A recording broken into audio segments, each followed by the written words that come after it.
ça c'est obligatoire. Il y en a qui recevront la grâce particulière de partir au ciel sans passer par la mort. Ils seront seulement changés. C'est dans notre âge. Si nous avons cette grâce, gloire à Dieu. Mais ceux qui meurent aussi, gloire à Dieu. Parce que ceux qui seront transmués et ceux qui vont ressusciter, personne n'aura plus que l'autre. Le plus important, c'est d'aller en enlèvement tous ensemble. Donc le principal, ce n'est pas craindre la mort, mais le danger, c'est que dans quel état la mort va pouvoir nous trouver. Parce que nous savons que ce qui peut être réparé ne peut être réparé que de notre vivant. Si nous pouvons être agréables au Seigneur, ce n'est que pendant notre vivant. Si le Seigneur peut sceller notre foi, attester, ce n'est que quand nous sommes vivants. En fait, chacun de nous reçoit le témoignage qu'il est agréable à Dieu pendant son vivant. C'est quoi pendant le vivant? Comment est-ce que tu marches? Comment tu marches chaque jour? Comment tu vis chaque jour? Comment tu parles chaque jour? Quel est ton témoignage vis-à-vis du voisinage? En fait, quel essence tu dégages? Mes frères et sœurs, comme j'ai l'habitude de le dire, nous n'inventons pas le christianisme. Le christianisme avec lequel nous venons de chanter et que maintenant nous sommes là en train de rassembler, ce christianisme est déjà consigné dans ce livre. Vous tous, vous avez cette Bible-là. Ce qui fait qu'il n'y a rien à fabriquer, il n'y a rien à ajouter, il n'y a rien à enlever. Si vous voulez l'adoration, vous pouvez lire comment les autres ont adoré. Que Dieu bénisse le frère. Il a lu comment les gens dans le premier temple, comment ils ont chanté, les instruments, les voix tous ensemble. Dieu est descendu. Ce qui fait que si notre louange est en dessous de ce qui est écrit, mais ce Dieu-là ne va pas agréer. Je ne sais pas si vous me suivez. Amen.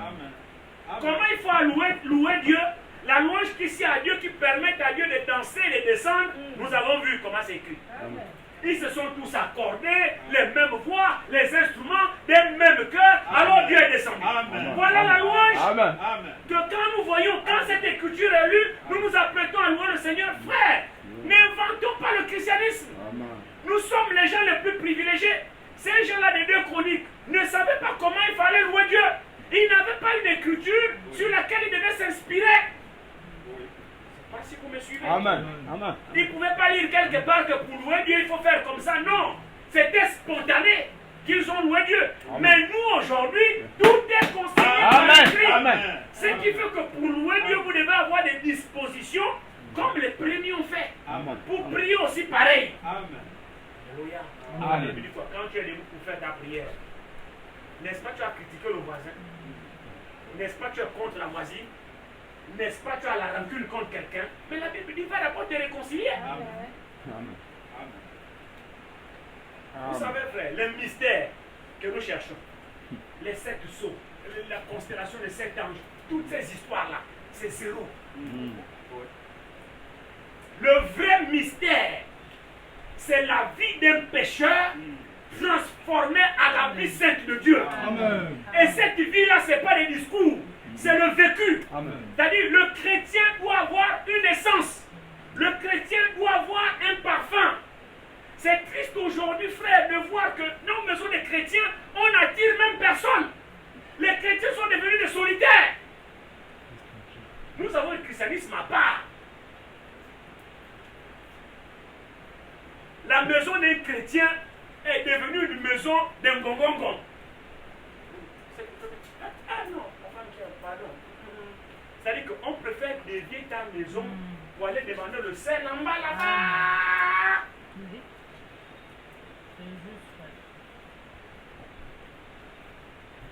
C'est le là-bas. Vous voulez le christianisme? Amen.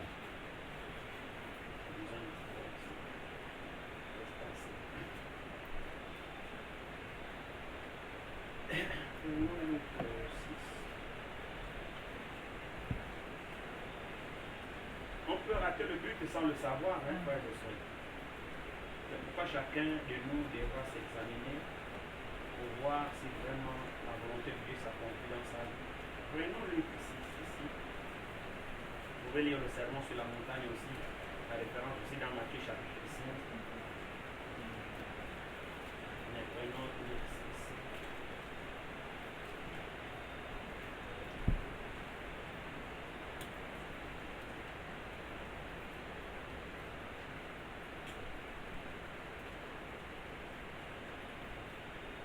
Commençons au verset, peut-être au verset. Vous pouvez lire pour le chapitre 6 quand vous serez chez vous.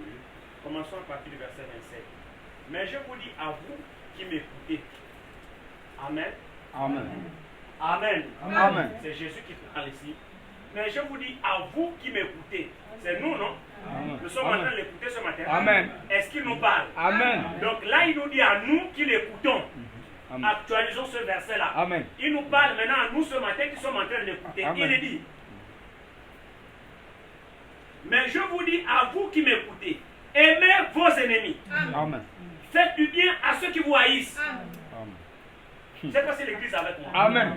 Bien-aimés frères, je ne suis pas ici en train de vous donner des choses de la planète Mars. Je parle ici de la parole de Dieu. Amen. Qui est adressée aux filles et aux fils de Dieu. Amen. Et c'est le Seigneur qui dit, je vous dis à vous qui m'écoutez, et j'ajoute ce matin, Amen. le Seigneur dit, aimez vos ennemis. Amen. Faites du bien à ceux qui vous haïssent. Amen. Maintenant, qui peut faire ça? Frère, c'est la parole de Dieu. Amen. Amen. Voilà ce à quoi nous sommes appelés. Voilà le christianisme. Ce n'est pas les slogans, je suis chrétien, je crois au message, je prie. Non, ça n'a rien à voir. On a besoin maintenant, aujourd'hui, de voir réellement le chrétien pratiquant la chrétienté. Amen. Frère, le voisinage doit savoir que ça, c'est les chrétiens qui vivent ici. Amen. Je vous dis la vérité. Amen. Arrêtons d'être chrétiens pour nous-mêmes. Amen. Souvent, on est chrétien soi-même, on ne convainc même pas le voisin qu'on est chrétien.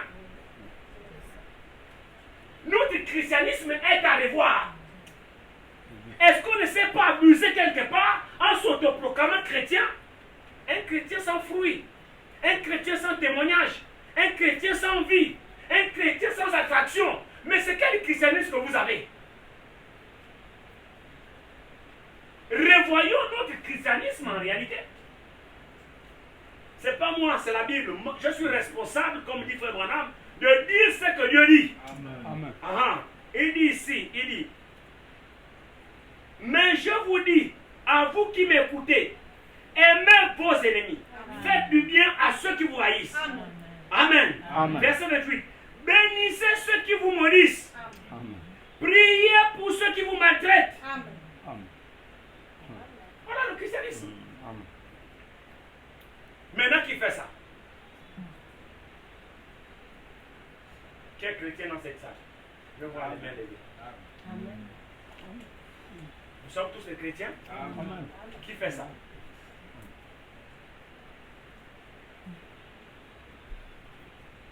Les mains se sont levées que j'ai demandé les chrétiens. Les mains se sont levées, non? Amen. Maintenant, je demande, qui fait ça? Ce n'est pas les chrétiens qui doivent faire ça. Amen. Amen. Qui le fait? Mais donc, je n'ai pas affaire aux chrétiens.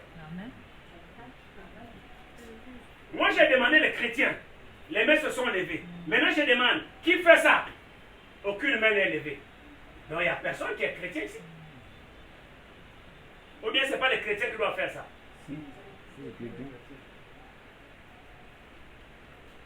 Bénissez ceux qui vous maudissent. Priez pour ceux qui vous maltraitent. Si quelqu'un te frappe sur une joue, présente-lui aussi l'autre. Si quelqu'un prend ton manteau, ne l'empêche pas de prendre encore ta tunique. Ah. Vous savez, pendant que je méditais ça ce matin, j'étais très embêté. Je dis, ah Seigneur, je vais dire quoi à ton peuple ce matin? Alors je méditais. Je suis debout là depuis 4 heures du matin. J'étais là. J'ai prié. Je crois 7 heures ma journée là. Après, je suis allé dans ma chambre. Et je méditais. Je lisais sur ce passage, je lisais. J'ai dit, ah, mais vraiment, le Seigneur, il est merveilleux. Vous voyez, nous avons vraiment un maître. Vous savez, quand on appelle maître, c'est quelqu'un qui vous montre la voie. Vous me suivez? Un maître, c'est quelqu'un qui est devant. Vous le suivez. Celui qui montre l'exemple. C'est lui qui passe devant et vous suivez le maître. Frère, qui peut pointer le doigt sur le Seigneur Jésus-Christ s'il est vraiment notre maître? Vous voyez, lui, c'est pas un donneur de leçons. Non. La question que je peux nous poser à nous tous ce matin, est-ce que le Seigneur lui-même il a fait ça? Amen. Amen. Lui-même il a fait. Amen. Quand on l'a giflé, il a rendu. Non. On a déchiré son manteau, il a discuté. Non. Donc, il nous dit c'est que lui-même il a fait. Oui. Et s'il nous dit que je vous dis à vous qui m'écoutez, alors c'est nous qui sommes en train de l'écouter. Amen. Voici ce qu'il exige de nous. Frères, arrêtons le christianisme de bouche. Ça ne convainc personne. Le christianisme a des vertus. Et c'est par ces vertus que nous attirons. C'est par les vertus que dégage le christianisme que nous attirons. C'est par les vertus que la parole de Dieu dépose en nous que nous attirons, que nous sauvons des autres. Amen. Regardez un peu le témoignage du frère ce matin. Le voisin a un problème, directement, allez-y appeler Julie. Mais si Julie ne dégageait pas les vertus, pensez-vous que le voisin peut aller l'appeler? Jamais. Mais frère, ouvrons nos yeux. Nous avons une responsabilité. Les gens doivent savoir que lui-là est un chrétien. C'est pas parce que tous les dimanches on te voit avec la Bible sous les aisselles, tu vas à l'église, non. C'est pas parce que tu as de longues robes, non. Mais c'est par ta vie, par ton caractère, par ce que tu dégages réellement, frère. Un chrétien dans un quartier ne peut pas s'oublier. Non. Et la maison d'un chrétien, c'est la maison de tout le monde. La conception que moi j'ai du christianisme. Vous savez, moi je ne crois pas au christianisme où chacun pour soi. C'est-à-dire, ma maison, personne ne rentre. On est, reste dehors, reste dehors. Non, moi je ne crois pas à ce christianisme-là. Je ne crois pas à ça. Je crois qu'un enfant de Dieu détient quelque chose qui attire. Qui attire. Jésus pouvait dire, soyez salés et le monde aura soif. Il dit, vous êtes le sel de la terre. Si le sel perd sa saveur, avec quoi on va encore s'assaisonner? Nous sommes le sel de la terre. Donc, vous savez, une nourriture sans sel, elle est fade. Quand vous la mangez, elle est fade, elle n'a pas de goût. Si vous voulez, mettez un peu de sel et là, la nourriture aura le goût. Et Jésus dit, nous sommes ce sel-là. En fait, c'est nous qui donnons le goût aux païens de quitter le monde dans la vie chrétienne. C'est-à-dire, lorsque le païen te voit toi, il doit pouvoir avoir le goût. Mais aujourd'hui, frère, c'est comme si c'est l'inverse. Il y a plus de chrétiens qui sont convertis au monde que les mondains qui se convertissent au christianisme. Mais la faute est à qui? La faute n'est pas à la parole. La faute est à nous. Et le danger, bien aimés frères et sœurs, le danger aujourd'hui, c'est parce que le messager dit que nous avons trop de problèmes parce que nous avons mis la parole de côté. Et c'est la vérité. Vous savez ce qui se passe? L'âge dans lequel nous sommes est un âge vraiment difficile et très rusé. L'âge dans lequel nous sommes, c'est un âge effectivement où toute la parole nous est révélée, où le plan du salut est révélé, où le christianisme est vraiment manifesté, mais c'est un âge séducteur. C'est un âge trompeur. C'est un âge où il y a une confusion terrible. C'est-à-dire, dans la grande révélation, règne même la grande confusion. Parce que les deux esprits iront ensemble. Je vais arriver par la grâce de Dieu. Les deux esprits iront ensemble. Quel est l'esprit? L'esprit de Christ et l'esprit de l'imitateur. Les deux esprits seront tellement confondus au point où, frère, si tu n'es pas un élu, tu es embarqué. Amen. Amen. C'est pourquoi le fruit de la parole doit être visible dans chaque fils et chaque fille de Dieu. Il ne suffit pas seulement de parler de la parole, mais il est un frère. C'est qui parle de ça? C'est Malachi. C'est Malachi qui dit la différence se fait avoir entre ceux qui servent Dieu et ceux qui ne le servent pas. Amen. Nous devons vraiment voir nous-mêmes où nous en sommes. Vous savez, j'ai oublié la brochure, mais il y a une citation, le messager dit, vous ne pouvez pas être neutre. Nous avons vraiment reçu un prophète. Vous ne pouvez pas être neutre. Neutre comment? Vous voyez, quand vous prenez la couleur neutre, hein, cirage neutre. Vous suivez, non? Amen. Neutre. Neutre, ce n'est pas une couleur. Neutre, ce n'est pas une position. Quand vous prenez une position de neutralité face à une situation, vous êtes dans une position d'ambiguïté. Vous devrez avoir une position. Frère Bonhomme dit, la neutralité, c'est synonyme de l'hypocrisie. Il dit, tu ne peux pas être neutre. Cirage neutre, sur le noir, tu mets le neutre. Sur le blanc, tu mets le neutre. Sur le marron, je mets le neutre. Mais finalement, tu as quelle couleur? Rien. Et quand vous balancez ça, tu es neutre, tu n'as pas de position. Et tu es quoi? Tu deviens tiède. Amen. Qui est sans position? Il n'est ni chaud, ni bouillant. Et quand vous appliquez ça à notre âge, c'est l'âge de la Odyssée. Donc aujourd'hui, on ne sait plus exactement, tout le monde est chrétien ou tout le monde est païen, on ne sait pas exactement où tu es. À part toi-même, qui sait que tu es chrétien? C'est seul toi-même qui sait toi-même que tu es chrétien. Personne d'autre n'est au courant que tu es chrétien. Même quand on demande dans le quartier, c'est oh, tu es une chrétienne. Hein, hein? Ah, ça. Donc elle était une soeur. Hein? On peut peut-être te remarquer par l'habillement. C'est tout. À part ça, tu n'as rien d'une chrétienne. Amen. Amen. À part ton habillement, quand c'est que tu ne te maquilles pas, tu ne te parfumes, tu ne te fais ma machin, tu n'as rien d'une chrétienne. Congo, ça c'est toi. Commérage, c'est toi. Amen. Bouche longue, c'est toi. Critique, c'est toi. Avare, c'est toi. Amen. Tout, c'est toi. Amen. La différence, c'est seulement longue jupe, oh, tout ça là, bien pantalon, c'est tout. Mais pour le reste, là, tu es dedans. Non. Oh, non, non, non, non. C'est faux. C'est faux. La Bible dit, regardez. Bénissez ceux qui vous montrent. Frère, quand nous allons apprendre à fermer nos bouches, nous aurons fait un pas. Amen. Amen. Je vous dis la vérité. Quand nous allons apprendre à garder nos langues à bride, vous savez, un chrétien ou une chrétienne, c'est pas quelqu'un qui passe son temps, bla bla bla bla bla bla bla bla bla.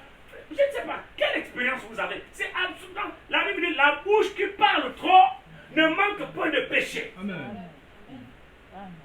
C'est écrit, non? Amen. Amen. Non. Vous savez, quand vous vous taisez, vous avez moins de problèmes que quand vous parlez. Au moins, vous n'aurez rien dit. C'est entre toi et Dieu. Mais quand tu sors ta parole, qui vous dit même que, même si tu as raison, est-ce que tu es obligé de parler? Même si tu as raison, est-ce que tu es obligé de parler?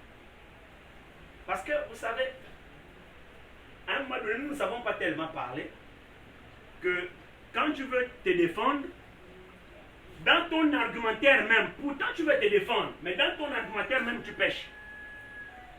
Parce que tu ne seras pas en mesure de contrôler toutes les paroles qui sortiront de ta bouche. En voulant te défendre, voilà que tu pêches. Le chrétien, vous savez, c'est quelqu'un qui est lourd. Vous parlez, il est là, il écoute. Avant de parler, tourne 7 fois sa langue. Est-ce que ce que je vais dire là, c'est juste?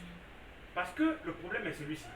La Bible dit, vous rendez compte pour toute parole vaine qui sera sortie de votre bouche. C'est écrit dans la Bible. Vous rendez compte de toute parole vaine que vous aurez laissé échapper dans votre bouche. Une fois que tu as sorti la parole, le problème c'est lequel? Nous ne savons pas toujours ce qui est bien et ce qui est faux. Je ne sais pas si je vais vous poser cette citation-là ici. Notre problème à nous, frères, c'est que nous soyons des chrétiens. C'est ça notre problème. C'est que nous soyons des chrétiens, que la parole de Dieu habite pleinement en nous, habite pleinement en nous. Le souci que chacun nous doit avoir, c'est d'être agréable à Dieu. Avant même que tu ne parles, pose-toi la question de savoir, si le Seigneur était là, est-ce que je devais parler comme ça devant mon Seigneur? Parce que souvent nous pensons qu'il n'est pas là, il est loin de nous. C'est peut-être ce qui nous amène à nous comporter comme nous comportons parce que nous pensons que bon, Dieu n'est pas là, il ne me voit pas parce que tu ne vois pas sa présence physique. Non, mais il est avec toi. Jusqu'à la fin du monde, il a dit, je ne te délaisserai point, je ne t'abandonnerai point. Partout où tu passes, ton Dieu est là. Alors, aie toujours la représentation physique du Seigneur dans ta présence. Et avant de réagir, dis-toi que la manière dont j'ai réagi là, est-ce que si le Seigneur aurait été là, je devais faire la même chose? Posons-nous cette question. pas pour les frères, ce n'est pas pour la soeur. Nous le faisons pour Dieu. Amen. Parce que l'objectif, c'est d'être agréable à Dieu. Alléluia. Ce que je fais là, est-ce que Dieu est content de moi? Si j'aurais été là, comme disait Frère Franck, il dit, ce que je prêche là, je le prêcherai devant mon bien-aimé Seigneur et devant tous les saints. Je prêcherai la même chose. On doit être en mesure de dire, moi, la manière dont je parle là, si mon Seigneur était là, est-ce que je peux parler comme ça devant lui?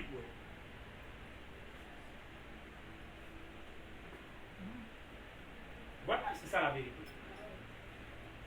Il dit, bénissez ceux qui vous maudissent, priez pour ceux qui vous maltraitent. Si quelqu'un te frappe sur une joue, présente-lui aussi l'autre. Si quelqu'un prend ton manteau, ne l'empêche pas de prendre encore ta tunique. Donne à quiconque te demande. Et ne réclame pas ton bien à celui qui s'en empare. Aïe, aïe, aïe. Ça. C'est écrit comme ça dans vos Bibles. Amen. Amen. Quelqu'un t'a pris de l'argent. Tu es là, tu le parles mal. Tu le critiques. Tu le vilipendes. Tu le détruis. Tu détruis le témoignage d'un frère. Vous savez, frères et sœurs, que Dieu nous fasse grâce. Que Dieu nous fasse grâce. Vous savez, on est plus prompt. N'oubliez pas le dimanche dernier. On est plus prompt pour voir la paille qui est dans l'œil de l'autre. Mais on n'est pas prompt de voir la poutre qui est dans notre œil. Quand toi tu donnes à quelqu'un, regardez ceci. Tu as donné de l'argent à un frère, ou à une soeur, peu importe, à quelqu'un. Dans le but qu'il te rembourse. Amen. Amen. Amen. Amen. Amen. Tiens, tu vas me rembourser un euro, tiens. Personne. Ton devoir à toi, c'est de donner. Quand tu as. Parce que l'écriture, Amen. ici dit, Amen. chacun doit prendre l'écriture pour son propre compte. Amen. Ne prends pas l'écriture pour appliquer chez l'autre. Tu n'es pas le Saint-Esprit. Prends l'écriture pour toi. Amen. Il dit ici, Non. verset 30. Donne à quiconque te demande. Quiconque. Amen. Amen. C'est pas dit frère, soeur, cousin, nièce, tante, grand-mère. Non. Quiconque. Amen. N'importe qui est dans le besoin, dès que tu as, donne. La Bible dit, donne à quiconque te demande. Et ne réclame pas ton bien à celui qui s'en empare. Avez-vous entendu ça? C'est ton bien que tu as donné. Amen. Il s'est en emparé. La Bible t'empêche de le réclamer. Ok. Frère, regardez jusqu'où la parole nous amène. S'il vous plaît, frère, peut-être c'est moi qui lis mal. Non, C'est pas si c'est écrit comme ça dans vos Bibles. Amen. C'est du Amen. christianisme, ça c'est du concret. Amen. Arrête-toi Amen. avec la théorie. Amen. Et toi, lorsque tu as donné et qu'on ne te rembourse pas, n'est-ce pas, tu vas de maison en maison bouffer le frère, bouffer le parent, bouffer quelqu'un. Amen. Oui. Amen. Et là, tu vas dans quel ciel? Frère, vous voyez à quel niveau on se séduit en réalité? Le christianisme, c'est du concret. C'est la vie de Christ. C'est la parole de Dieu que nous devons mettre en pratique dans notre vie de tous les jours. C'est ça le christianisme. C'est pas la théorie. Maintenant, tu vas remarquer que tu as raison. C'est ton bien. Le bien-aimé est venu emprunter. Lui, il est en tort parce qu'il y a aussi une écriture qui le condamne. Amen. Payez vos dettes. Mais ça, c'est pas à toi de traiter comme ça. Non, non, non, non, non. Ton devoir à toi, c'est de donner et ne pas réclamer. Son devoir à lui, c'est de rembourser le bon qu'il a pris. Amen. Frère, Dieu s'occupe de chacun de nous. Amen. Que chacun se mette face à la parole. Amen. C'est ça là le christianisme. Amen. Toi qui as donné, Amen. tu n'es pas là à aller bouffer le bien-aimé, il ne m'a pas remboursé. Non, non, non, non. Et toi qui on a donné, tu n'es pas là pour dire oh non, tu me demandes ton argent. Non, rembourse. Amen. Vous voyez que la parole de Dieu Amen.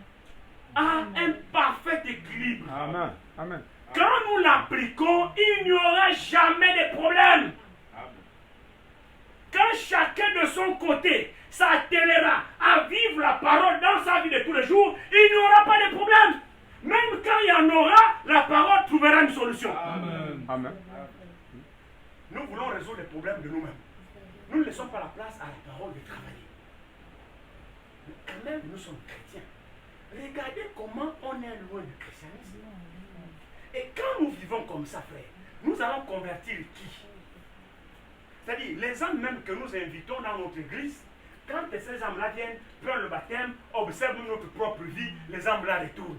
Parce que nous qui sommes vieux là-dedans, il n'y a rien pour les maintenir. C'est bien beau d'appeler, mais il faut les conserver. Amen. Mais les conserver, ce n'est pas la bouche. Amen. Nous-mêmes, nous devons être le sel, la saveur. Frère, on a du travail. On a du travail. On a assez longtemps joué. On a eu le christianisme superficiel. On ne fait du bien qu'à ceux qui nous font du bien. Où on choisit nos amis. Si la bouille de tel me plaît, je l'aide. La bouille de tel me plaît pas, je ne l'aide pas. Frère, ça là, ce n'est pas le christianisme. On est dans une religion. Mais la religion ne sauve personne. Le salut est un Christ. Et Christ est la vie. Et la vie, c'est la parole qu'il nous dit, vous qui m'écoutez ce matin. Voici ce que la parole de Dieu est censée faire en nous. Une fille de Dieu, c'est une fille transformée. Un fils de Dieu, c'est un fils transformé. Frère, c'est la vérité. Où les païens peuvent témoigner. Ouais. Lisons, continuons. Il dit ici, donnez à quiconque te demande, donne à quiconque te demande.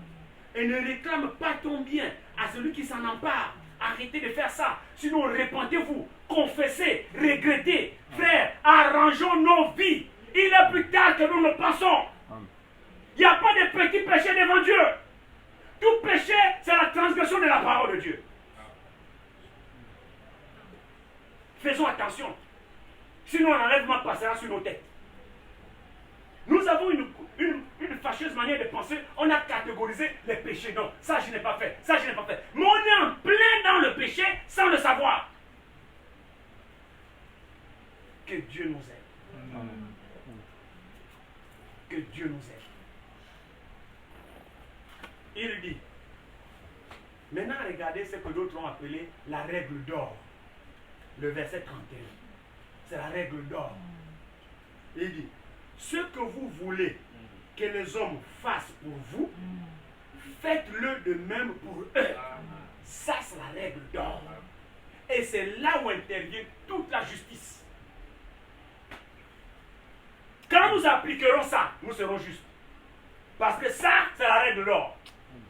Ce que vous voulez que les hommes fassent pour vous, qui aimerait qu'on le critique. Non, soyons honnêtes. Qui va aimer, même si tu as fait le mal, est-ce que tu aimerais qu'on te critique? Non. Non, non. Non. Pourquoi tu critiques les autres? C'est la règle là. Tu veux qu'on te fasse du bien, non? Tu veux qu'on t'honore, non? Tu veux qu'on te respecte, non? Mais dites, vous ne voulez pas. Vous avez peur de répondre. Vous voulez qu'on vous respecte? Vous voulez qu'on vous honore? Vous voulez qu'on vous critique? Non. Est-ce que vous voulez qu'on vous congosse? Non. Vous aussi arrêtez de critiquer. Vraiment, si nous pouvons comprendre ça. Si nous pouvons vraiment comprendre ça, frère, je vous assure que nous aurons fait un grand pas pour le salut. Je vous dis la vérité.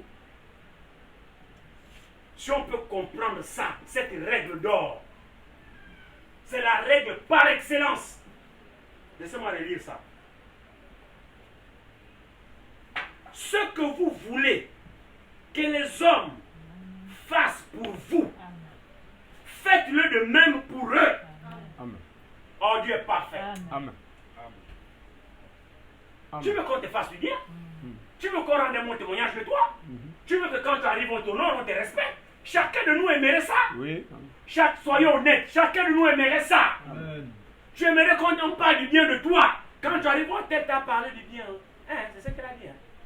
Oh, non, oh, non, je te dis que ce qu'il a dit de toi ici. Maintenant, sois honnête, tu ne vas pas être fâché. Non. Dans ton cœur, tu seras content. Hein, il a dit ça de moi. Maintenant, tu vas faire le faux modeste.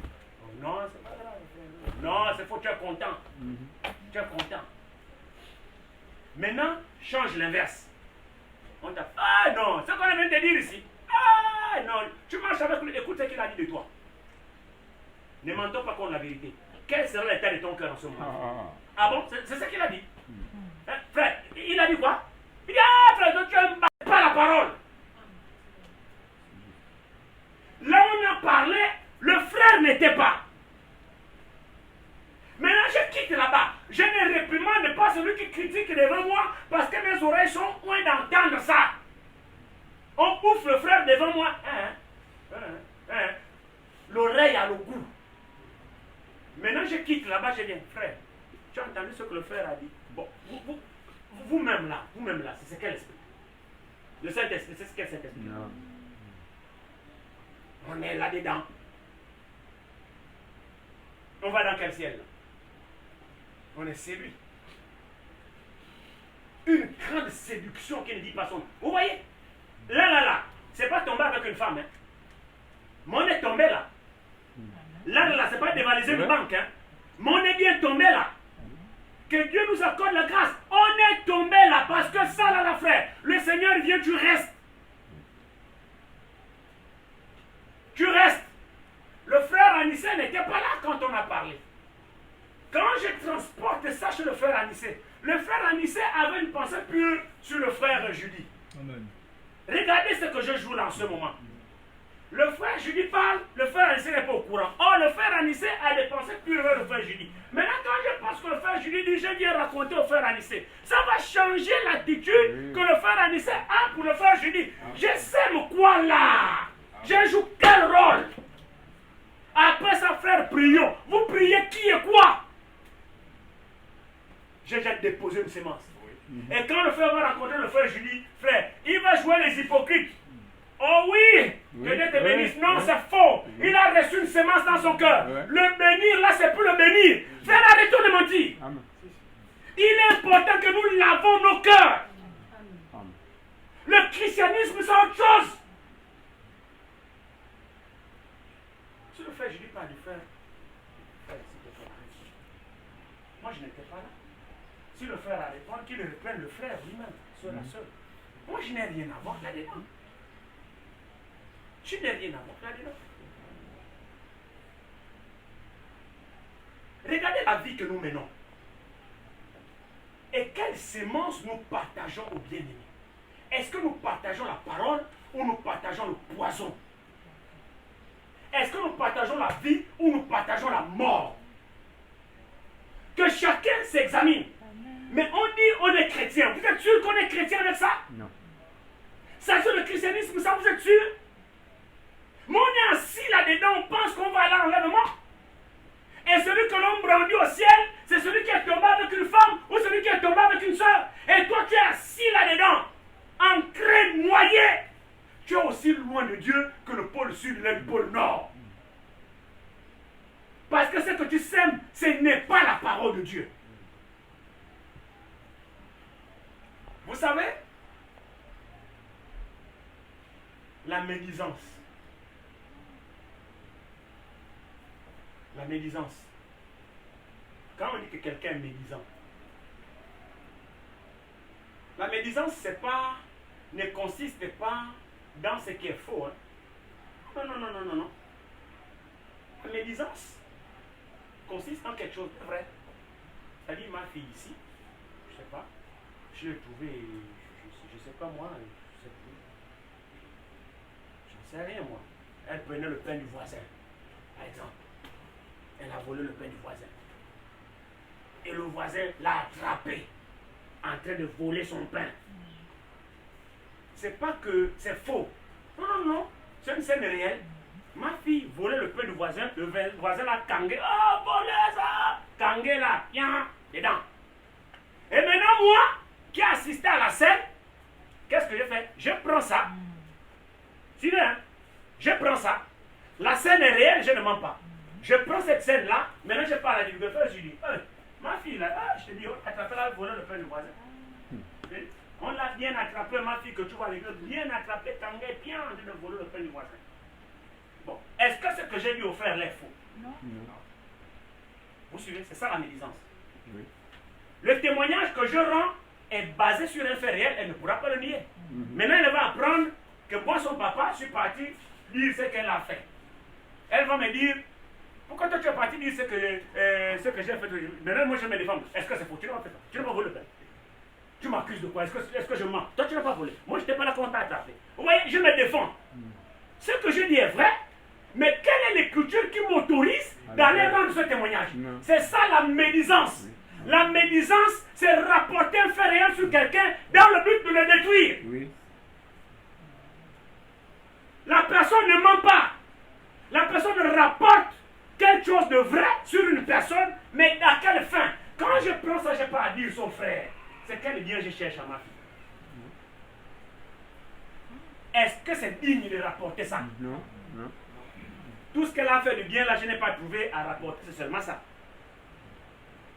Dans quel but? Dans le but de la détruire. Et les médisants n'entreront pas. Amen. Ils rapportent des faits réels dans le but de détruire, mais la médisance là est condamnée dans la parole. Ils n'entreront pas. Vous voyez un peu à quel niveau la parole de Dieu nous amène. Frère, le chrétien n'est pas appelé à parler n'importe quoi ou n'importe comment. La bouche du chrétien est sacrée. Le chrétien va tourner 7 fois sa langue avant de dire ce que je dis là, est-ce que c'est édifiant? Est-ce que ça va contribuer à ma soeur qu'elle avance ou ça va rétrograder ma soeur? Est-ce que ce que je dis là, c'est une bonne sémence qui pourra produire du bon fruit pour permettre à ma soeur ou à mon frère de se rapprocher du Seigneur? Ou alors, ce que j'ai dit là, ça peut créer une sémence dans le cœur. C'est la question qu'on doit se poser. Si cela n'est pas édifiant, même si ça chatouille ton oreille, ferme ta bouche. Parce que c'est comme si tu ne dis pas non. Ça pique là-bas, dis ce qui s'est passé, dis oh, le bien de pourquoi, dis. Donc ça rouge là-bas, dis gay, dis aussi à la soeur, dis gay. Quand tu n'as pas dit là, tu n'es pas une soeur en Christ. Tu n'es pas un frère en Christ. Vous voulez mon avis? C'est le contraire. Quand tu dis ça, montre même que tu n'as rien de Christ. Quand tu ne dis pas, tu mets. S'il y a quelque chose que tu dois dire, c'est à Dieu.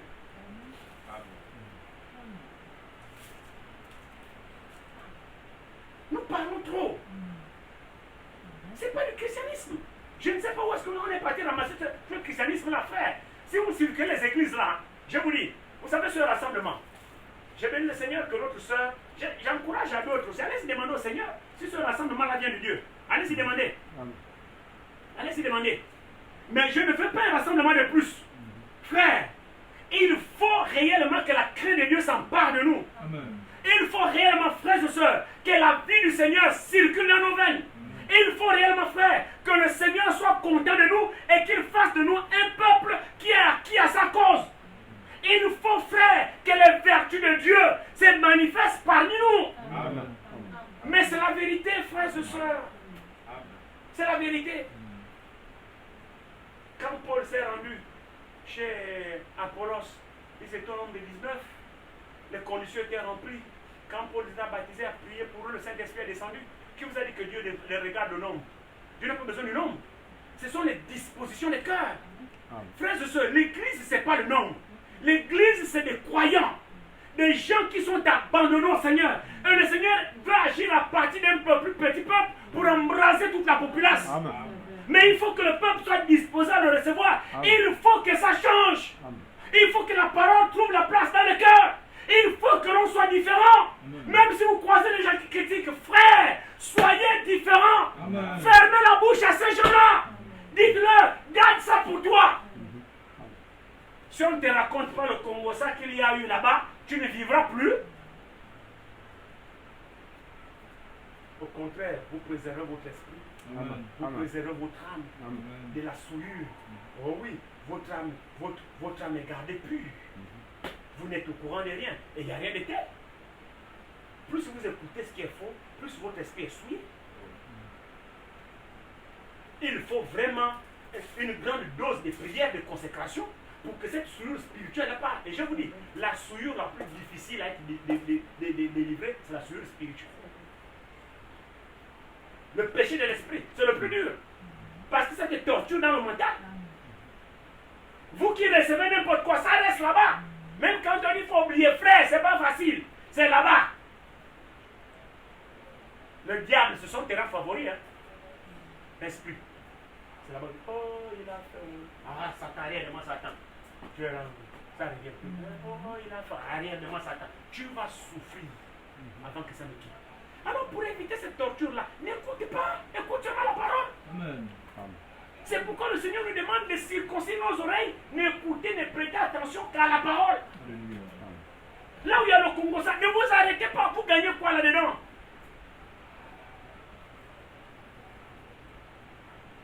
Il dit, la règle d'or, ce que vous voulez que les hommes fassent de vous pour vous, faites-le de même pour eux. Si vous aimez ceux qui vous aiment, on a vu ça dimanche dernier, non? Amen. Si vous aimez ceux qui vous aiment, quel gré vous en sera-t-on? Les pécheurs aiment, les pécheurs aussi aiment ceux qui les aiment. J'espère qu'on écoute. Hein? Amen. Quel est le pécheur qui déteste celui qu'il aime? Ça va de soi. On est censé aimer celui qui nous aime. Amen. Ça va de soi. Il faut vraiment être un sorcier pour ne pas aimer la personne qui t'aime. Il faut vraiment être un sorcier. Mais tout naturellement, on est censé aimer la personne qui nous aime. Sans effort, c'est naturel. Tu sais que tu m'aimes, moi aussi je t'aime. C'est naturel. Mais le Seigneur dit ici, si vous aimez ceux qui vous aiment, quel gré vous en sera-t-on? Les pécheurs aussi aiment ceux qui les aiment. Donc en fait, vous ne faites rien. Si vous faites du bien à ceux qui vous font du bien, quel gré vous en sera-t-on? Les pécheurs aussi agissent de même. Donc vous ne faites rien. Tu donnes le sel à celui qui a l'habitude de donner le sel, tu aides celui qui a l'habitude de t'aider, tu fais du bien à la personne qui te fait du bien, tu ne fais rien. Les païens aussi font de même. Il s'agit ici d'être chrétien. En fait, le chrétien, ce n'est pas quelqu'un d'ordinaire. Le chrétien, c'est quelqu'un d'extraordinaire. Hier, j'ai abrité une réunion. Il y a mon neveu qui doit se marier en décembre. Les réunions se font chez moi ici les samedis. Comme hier, il y a. Vous n'avez même pas remarqué qu'il y a des gens chez moi ici. Vous avez constaté comment les hommes brillent à la Amen. J'avais un vieux pot de peinture qui m'a été donné depuis plus de 3 ans par le frère Claude. Il devait me faire les travaux. Là, il a changé la porte de ma chambre là. Donc, il devait me faire la peinture. J'attendais que le bailleur change le plafond pour faire la peinture. Donc, le pot là, il était à la cuisine là, oublié plus de 3 ans. La scène qu'on a eue hier, on se réveille, le pot de peinture s'est percé. Donc, toute la peinture. Oh, mes enfants ont eu chaud hier. Vraiment, mes enfants, toute la journée ont souffert. Toute la peinture là coulait jusqu'au salon, toute la cuisine inondée de peinture. On se réveille le matin, ah, ça c'est quoi? Vous voyez les traces là. Les enfants nettoyés. J'ai appelé mon fils au monde là-bas, celui qui est venu faire la peinture, l'enfant de ma soeur Brigitte, qui est venu la peindre, tout ça là, jusqu'au dehors. Vous voyez pas comment mes hommes brillent, les gars? Amen. Voilà. Donc, on faisait les travaux là toute la journée. Alors, quand mes parents sont venus pour la réunion, on était obligés d'être dehors avec la peinture. Et là, on parlait, ma nièce, l'une de mes nièces, a dit, ah, vous savez, le mariage des autres, c'est toujours comme ça, c'est la tontine. Hein, tu fais pour moi, j'ai fait pour toi. On a fait un mariage ici, les réunions, c'était chez Tonton Guy ici. Il y a 2 fois, si j'ai fait le travail de Tonton Guy et 2-3 personnes. Moi, celui qui a fait pour moi, j'ai fait aussi pour lui. Après, j'ai pris la parole. J'ai dit, non, chez moi, j'ai fait pour celui qui a fait pour moi, j'ai fait aussi pour celui qui n'a pas fait pour moi. Il me dit, ah, tonton, ça c'est toi, on connaît. Moi, j'ai fait seulement celui qui a fait pour moi. J'ai dit, yo, nous autres là, celui qui a fait pour moi, j'ai fait. Celui qui n'a pas fait pour moi, j'ai fait toujours. Amen. Ah. Le chrétien doit être extraordinaire. Alléluia. Le païen, lui, il trouve normal de faire du bien à celui qui fait du bien. Et quand on fait du bien à celui qui fait du mal, pour les païens, vous êtes ma boule. C'est ça. Parce que le païen ne peut pas comprendre comment la personne passe son temps à te faire du mal, à te critiquer, mais tu aimes cette personne, tu lui viens en aide, tu la soutiens. Personne ne comprendra ça. Le païen dit, attends, la personne qui te fait du mal, comment toi tu peux aimer la personne, tu aimes cette personne? Frère, c'est ça le christianisme. Amen. Vous savez pourquoi on le fait? C'est une âme Ouais. qui peut te sauver. Amen. Et toi, tu ne sais pas qui doit être sauvé.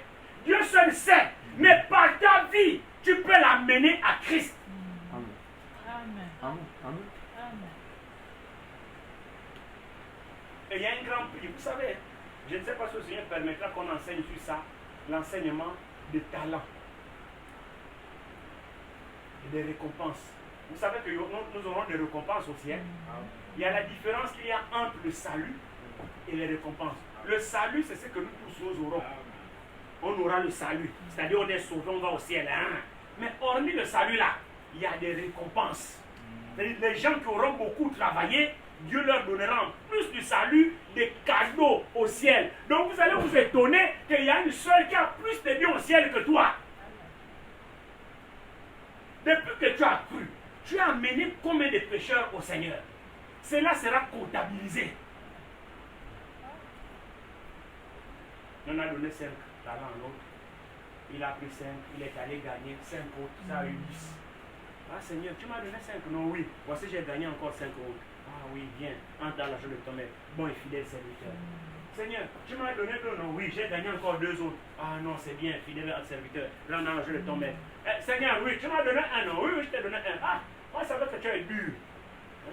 Tu moissonnes là où tu n'as pas sémé. Tu demandes ce que tu n'as pas donné. Comme tu m'as donné que 1 là, pour ne pas avoir de problème de toi, je suis parti enterrer ton 1 là. Voilà ce que tu m'as donné. Tiens, ce qui est à toi. Le Seigneur a dit, méchant serviteur. Il n'a pas dit fidèle. Hein? Méchant serviteur. Tu savais que je suis dur. Tu savais que je moissonne là où je n'ai pas sémé. Pourquoi tu n'as même pas pris mon talent là? Allez donner ce qui multiplie pour que je puisse trouver du bénéfice. Mais le Seigneur ne parle pas là à l'argent littéralement parlant. Il parle à toi et à moi. Il t'a sauvé. De ton salut, qu'as-tu fait? Qu'est-ce que tu as produit? Tout ça c'est écrit ici. Tu es sauvé, très bien. Qu'est-ce que tu as fait du salut que le Seigneur t'a donné? Qu'est-ce que tu as fait de la délivrance? Qu'est-ce que tu as produit que tu dis là, mon Seigneur? Tu ne m'as pas sauvé en vain. Vraiment, mon salut, voici ce que j'ai produit. C'est que le salut que tu m'as donné a produit à toi. Voilà, Seigneur, j'ai amené 10. Mais quand il s'agit de travailler pour notre argent, qu'on sait que la fin du monde doit être pointée, là on manifeste aux ailes, même si on est fatigué. Frère, Dieu va nous juger. Hein? Je vous dis, Dieu va nous juger. Quand il s'agit de la fin du mois, répondre présent. Le travail, c'est la vie de quelqu'un. Là. Même si c'est quoi, même si tu es fatigué. Ah, pardon, c'est au travail. Les enfants, donne-moi la chaussure. Je suis fatigué. Non. Je n'ai pas dit que je suis en retard. Mais quand il s'agit de Dieu, non, là, il n'y a pas de récompense. On peut venir en retard comme on veut. On peut faire ce qu'on veut. Dieu nous jugera. Est-ce qu'on manifeste l'empressement, du zèle pour ce qui est de Dieu? Ou ce sont les choses du monde qui ont plus d'empressement dans notre cœur? Ça aussi, Dieu nous jugera. C'est chacun qui sait. Tu as l'urgence où? Dans les choses de Dieu ou bien dans les choses de cette vie?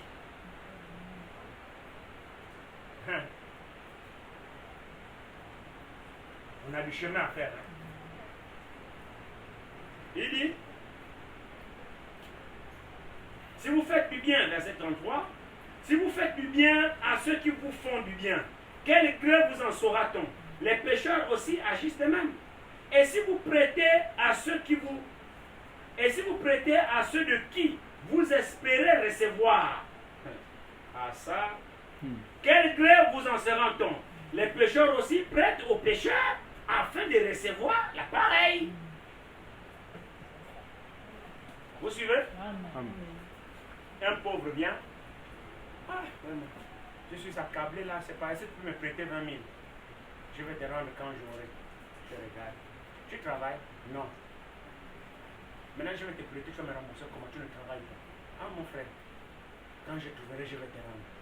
Non, je n'ai pas. Bah. Tu ne donnes pas parce que tu n'espères pas qu'il pourra avoir des revenus pour te rembourser. Tu ne donnes pas.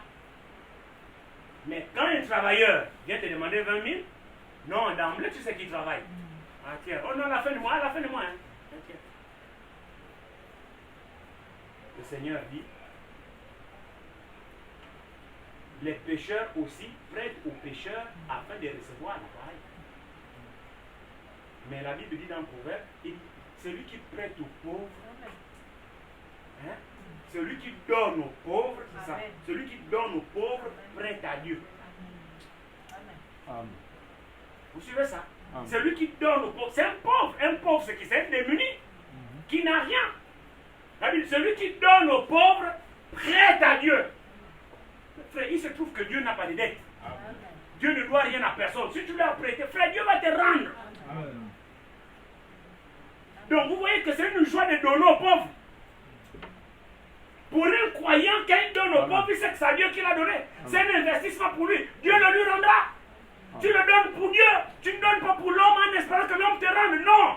Tu le donnes à Dieu. Tu dis, Seigneur, c'est un pauvre. Il est dans le besoin, je l'aide. Mais c'est à toi que j'ai donné. Frère, d'un bon cœur, Dieu te le rendra. Tu ne sais même pas comment, mais Dieu te le rendra. Amen.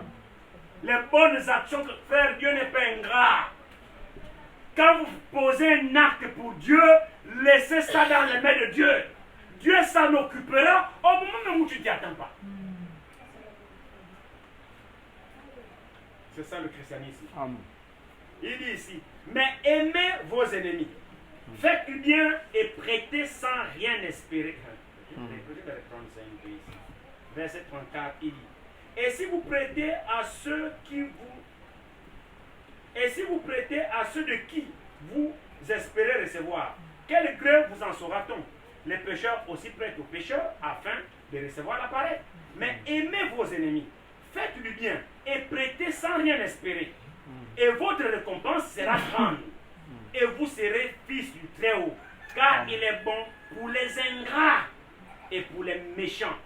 Soyez donc miséricordieux comme votre Père est miséricordieux. Amen. Prêtez sans espérer le remboursement.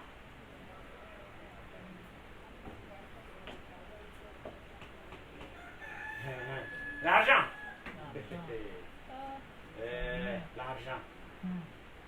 L'argent. En fait, le problème, c'est même pas l'argent. Non, non, non, non, non. C'est pas la laisse l'argent là où il est. C'est pas l'argent. C'est l'amour de l'argent. L'argent, c'est bien qu'on ait l'argent. Plus que pour venir à l'église, vous devez avoir de l'argent, le taxi. Et on a besoin des instruments, il faut l'argent. On a besoin de ceci, il faut l'argent. L'argent n'est pas mauvais en soi. Non, non, non, non. Mais c'est l'amour de l'argent qui est mauvais en soi. L'amour de l'argent est la racine de tous les maux. Donc, n'aimez pas l'argent. N'aimez pas l'argent.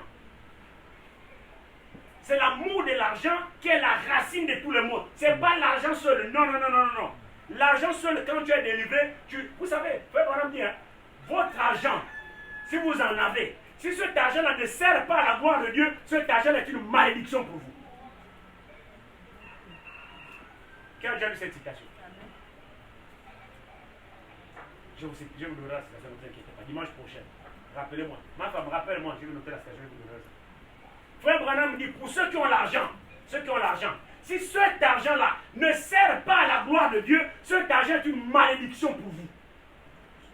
Tu as l'argent, mais cet argent ne sert pas pour Dieu. C'est une malédiction. L'argent, ce n'est pas mauvais en soi, mais qu'est-ce que tu fais de ton argent? Est-ce que ça sert à la gloire de Dieu? Sinon, cet argent, c'est une malédiction pour toi. Donc, l'amour de l'argent, c'est la racine de tous les maux. C'est parce que vous aimez l'argent que vous êtes prêt à tout pour cet argent. Mais un fils de Dieu, une fille de Dieu n'a pas l'amour de l'argent. Dieu t'a donné, gloire à Dieu. Et si quelqu'un a besoin, oh frère, c'est la vérité, donnez. Amen. Et quand vous donnez, c'est sans compter. Dieu pourvoira. Amen. Ça, c'est une âme affranchie. Par l'amour de l'argent dans le cœur, frère, vous êtes un idolâtre. Vous aimez tellement l'argent que vous jouez les serrés. Vous devenez des peignes afro. Non! C'est l'amour de l'argent qui est la racine de tous les maux, qui est une idolâtrie. Il dit ici. Continuons ici. Mais aimez vos ennemis, faites du bien et prêtez sans rien espérer. Prêtez sans rien espérer. Je ne parle même pas de prêts par intérêt. Ça, c'est même karma. C'est le karma du diable. Que s'il y a des fils et des filles de Dieu qui sont là-dedans, sortez de ces choses. Amen.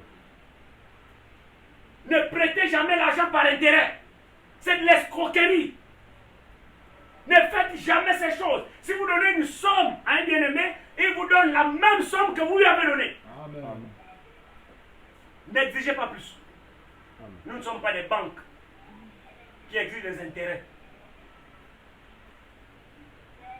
On ne fait pas ça. Mais prêtez sans espérer, comme ce que nous avons lu. Tu donnes, gloire à Dieu. Oublie. Ne mets pas l'espoir là-dedans. Tu as donné, oublie.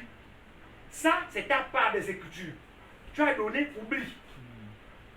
Hein, pour que tu sois en paix, oublie. Laisse ça. Maintenant, celui qui a reçu, sa part, c'est de rembourser. Est-ce que vous voyez comment ça fonctionne? C'est lui qui a réceptionné. Son devoir, si c'est un fils de Dieu, une fille de Dieu, son devoir, c'est de payer la dette. Il ne doit pas pouvoir dire, puisque la Bible dit, remettez vos dettes. Il ne doit pas attendre ça, que le bien-aimé dit, mon frère, c'est que tu m'as donné là, garde, je te rembourse, je te rends la dette. Non, non, non, non, non, non. Il ne faut pas faire ça.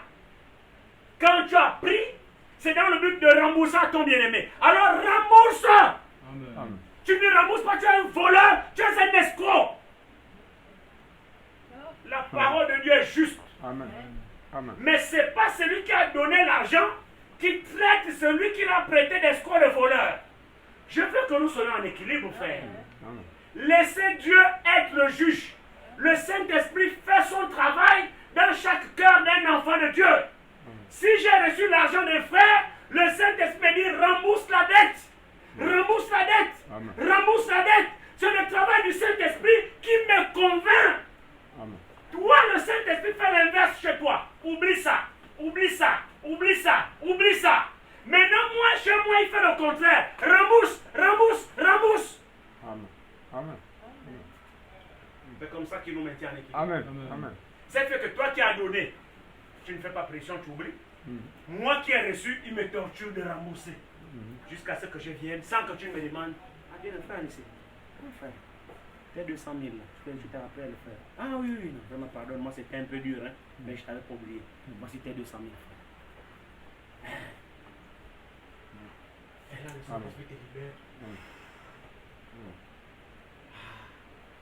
Lui qui a donné son argent, il a le droit de récupérer son argent. Laissez faire que Dieu te bénisse. Amen, amen. C'est tout. Vous continuez la marche. C'est comme ça. S'il est conduit à te remettre, c'est lui mais là-bas. Il n'est pas obligé. Non, non, non, non, non, non, c'est son argent. Il prend ce qu'il t'a donné. Amen. Ah! Il a le droit de récupérer son argent. Maintenant, s'il est conduit, s'il en a assez suffisamment, il n'est pas dans l'urgence. Il est conduit. C'est selon qu'il est conduit. Hein. Il n'est pas obligé. Non, non, non, non, il n'est pas obligé. Et toi, ne compte pas sur ça. Ne compte pas sur ça que le bien-aimé va me remettre à dette. Non, non, non, non, non. C'est faux. Va donner. Ça fait que prochainement, quand tu demandes, il peut encore te donner. Mais si toi, prochainement, tu demandes. Donnez toujours. Oh. Je n'ai pas dit que de donner. Même si le bien-aimé ne t'a pas remboursé, s'il revient, donne toujours. Amen. Quand tu fais ça, écoutez frère, je vais vous donner un secret. Ah, Seigneur. Quand tu fais ça, tu mets le charbon ardent sur sa tête. Laisse le Saint-Esprit s'occuper de lui.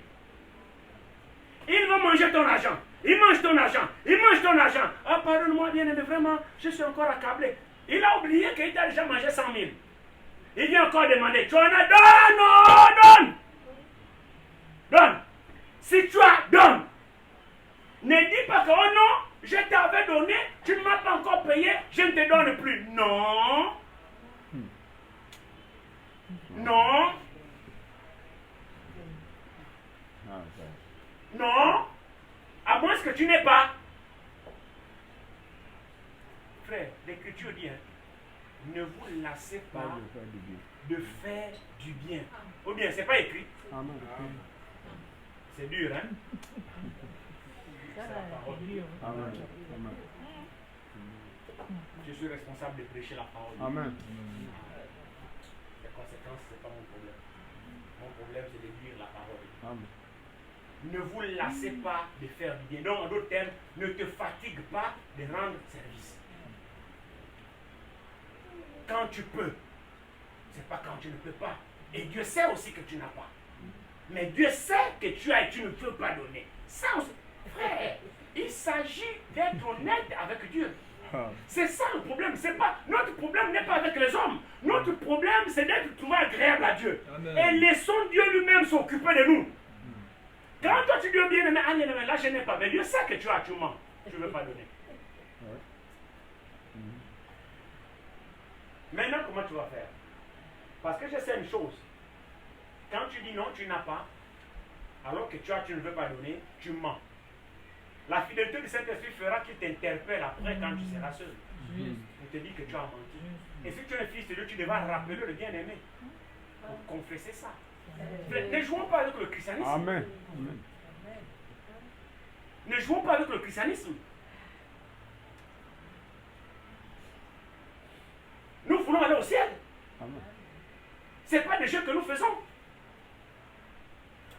Le Saint-Esprit t'interpellera que tu as menti. Voici l'argent. Tu ne voulais pas donner, tu as dit que tu n'as pas, non. Tu as menti. Et pour réparer ça, appelle le bien-aimé. Viens, oh. Qu'est-ce qu'il y a? Tu m'as dit que tu n'as pas, viens d'abord. Hein? Assois-toi. Pardonne-moi. C'est quand tu es venu là. J'ai donné 100 000. Je t'ai dit que je n'avais pas. Je t'ai menti. En fait, je ne voulais pas te dire. Je te dis la vérité. Tu me dois d'abord 100 000. Tu me dois d'abord 100 000. Je veux te donner. Donc je t'ai menti que je n'ai pas. Mais j'ai. Tiens. Tu me rends quand? Non. Toi aussi rends-moi. Tiens. Pardonne-moi d'avoir menti. Mais vraiment, je ne voulais plus te donner. Tu dois être honnête. Oui. Tu confesses. Parce que c'est la vérité. Amen. Et maintenant, quand tu vas faire ça, vous savez, frère, j'aime toujours ce passage-là. La Bible dit que quand le Saint-Esprit viendra, il convainquant le monde de péché, de jugement et de justice. Et Frère Branham dit, je suis responsable de dire ce que Dieu dit. Et le Saint-Esprit est responsable de convaincre chaque enfant de Dieu de la parole. Amen. Maintenant, notre responsabilité, c'est de nous laisser convaincre. Donc, la part des choses est distribuée. Amen. La part du prédicateur, c'est de dire ce que Dieu dit. Amen. Maintenant, la part du Saint-Esprit, c'est de convaincre. Maintenant, ta part, c'est de te laisser convaincre. Si tu es un fils de Dieu, forcément le Saint-Esprit va te convaincre. C'est son travail. À moins que vous ne soyez pas enfant de Dieu, que le Saint-Esprit ne traite plus avec vous. Mais un fils, une fille de Dieu, frère, le Saint-Esprit convainc. Amen. Tu vas sentir une torture. Ouais. L'autre t'a donné, il s'est repenti, il t'a menti qu'il n'avait pas. Parce que tu ne lui as pas remboursé le premier bon. Maintenant, le Saint-Esprit l'a torturé, il t'a confessé, il t'a donné. Maintenant, toi, si tu es un enfant de Dieu, quand tu prends l'argent, là, tu rentres chez toi. Si tu es un enfant de Dieu, tu ne vas pas être en paix. Tu comprendras que tu as mal agi. Et tu as fait murmurer l'autre. Et tu vas te débrouiller pour rembourser. Même si tu n'as pas les 100 000, même 10 000, 10 000, 10 000, 10 000, l'autre verra la volonté que tu as de t'acquitter de la dette. Mais oui! Non. Non.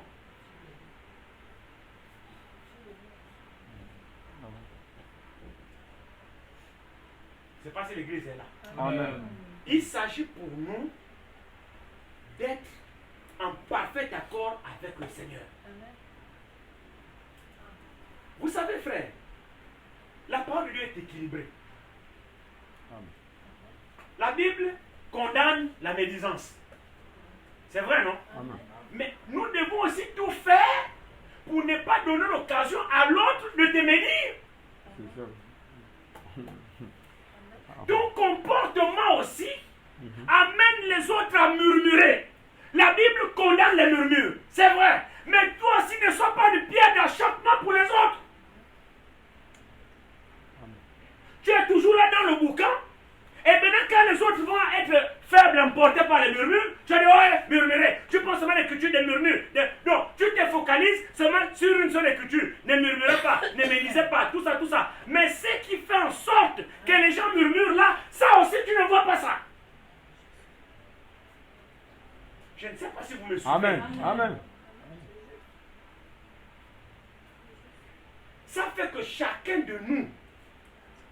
le Seigneur nous interpelle, frère, à laisser l'affaire du christianisme dans les papiers et de le vivre. Amen. Chacun pour sa part.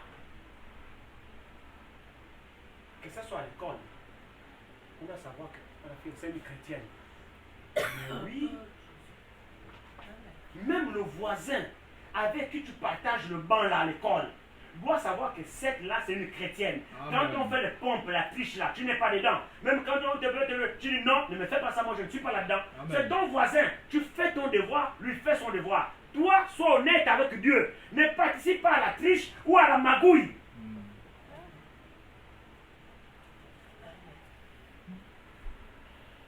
Le christianisme ne doit pas être enterré dans un sac ou dans un trou. On n'allume pas une lampe pour la mettre sous le boisseau. On allume une lampe pour la mettre sur la table afin qu'elle éclaire. Le chrétien, ce n'est pas quelqu'un qui est caché quand il est dans un quartier ou dans un endroit ou dans une maison. Vous savez quel quartier de christianisme? Ou alors vous avez honte qu'on sache que vous êtes des chrétiens. Aujourd'hui, on a honte dans la rue qu'on sache que non, telle est une chrétienne, tel est un chrétien. Non. On doit être fier de témoigner de Christ. Amen. Partout où nous passons, je suis une fille de Dieu. Oh oui, avec fierté. Amen. Tu marches tête en l'air. Je suis une chrétienne. Parmi tes condisciples, l'école, moi je suis une chrétienne. Oui, monsieur. Tu marches fièrement. Tu n'es pas en bêtise. Non, non, non, non, non. Tu témoignes de la gloire de Dieu. Que moi je suis une chrétienne. J'ai plein de Dieu vivant. Amen. Ben oui. Amen. Vous savez que la conversion, nous attirons beaucoup de gens plus par notre vie que par nos paroles. Amen. Et nous chassons beaucoup de gens plus par notre vie que par nos paroles. Amen. Ah, c'est la vérité. Le chrétien, c'est quelqu'un qui doit être rempli. Il dit ici, soyez donc miséricordieux, comme votre Père est miséricordieux. Continuez un petit peu avec Dieu. Après, nous allons lire dans les Éphésiens et puis on va terminer. Ne jugez point, et vous ne serez point jugés. Ne condamnez point, et vous ne serez point condamnés. Absolvez, et vous serez absous. Donnez, et il vous sera donné. On versera dans votre sein une bonne mesure serrée, secouée, qui déborde, car on vous mesurera avec la mesure dont vous vous serez serré. C'est vrai, oh? Il leur dit aussi cette parabole. Un aveugle peut-il conduire un aveugle? Ne tomberont-ils pas tous deux dans une fosse? Amen. Amen. Dieu ne nous a pas demandé de juger, ni de condamner. Non. Vous savez, comme disait le défunt frère, il dit ici, les gens sont déjà en enfer depuis avant même Dieu lui-même. Les frères ont déjà prononcé la sentence sur les bien-aimés, que les bien-aimés sont déjà en enfer avant même la sentence de Dieu. Ça dépendait que les bien-aimés. Lui là, ah, il est déjà en enfer. Frère, que penses-tu de tel? Lui là, ah, il est déjà en enfer. Et telle soeur, tu vois comment? Celle-là, oh, elle est déjà en enfer. Avant que Dieu n'ait même dit son dernier mot. Qui te dit qu'il est déjà en enfer? Qui te dit qu'elle est déjà en enfer? Qui t'a dit ça? Qui t'a établi juge? Mais il y aura beaucoup de surprises. Oh. Beaucoup de surprises. Bien-aimés frères et sœurs, arrêtons de nous séduire dans une autosatisfaction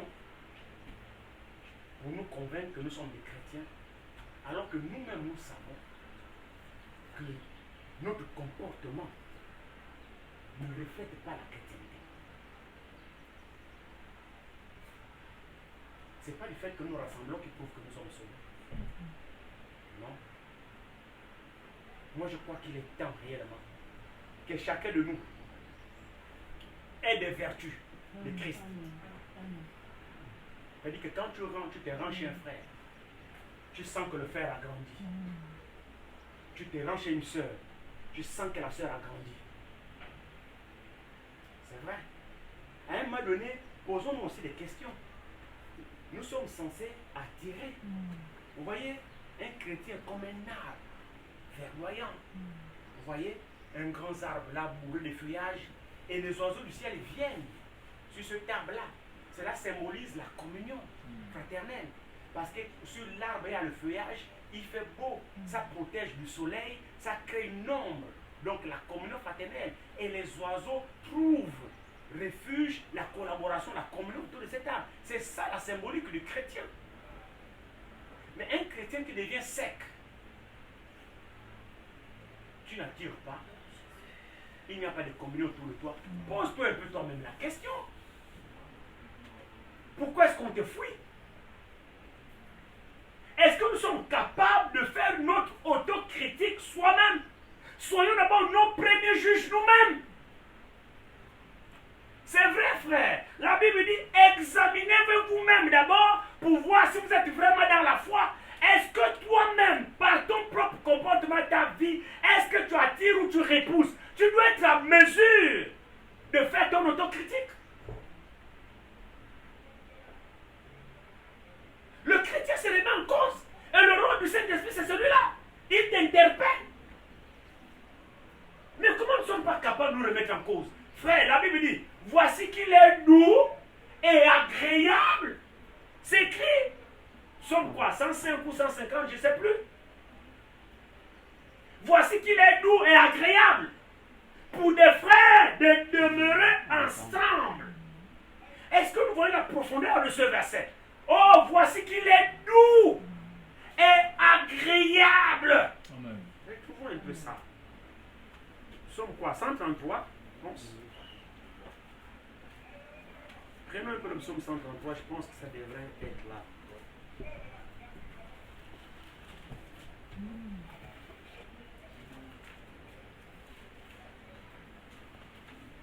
Oui, c'est cela. Psaume 133, il dit ici, voici, oh, qu'il est agréable, qu'il est doux. Pesons un peu ça. Pour des frères de demeurer ensemble. Réalisez un peu les profondeurs de ce passage-là. C'est David qui exprime ça ici. C'est la parole de Dieu. Voici, oh, voici qu'il est agréable et doux pour des frères. De quoi? D'être séparés. De demeurer. Quand on dit demeurer, c'est rester ensemble. Frère, mais il faut dans ce cas-là, cette douceur-là, c'est quoi? C'est une vertu, hein? Agréable. Quand vous vous sentez agréable, c'est-à-dire c'est une situation qui vous convient tellement que vous vous sentez très bien lorsque vous êtes ensemble. C'est-à-dire certaines conditions sont réunies que vous ne voulez même pas vous séparer. Mais qui peut faire ça si ce n'est l'Esprit de Dieu? Mais aujourd'hui, frère, c'est pour vous montrer à quel niveau nous nous retrouvons loin du Seigneur. Est-ce que vraiment le psaume 33 aujourd'hui est l'objet lorsque les frères se rassemblent? Quand on dit frère ici, c'est frère avec grand F, y compris les sœurs. Il s'agit de chaque communion. Est-ce que le psaume 33 s'accomplit dans notre communion fraternelle? Soyons vraiment honnêtes.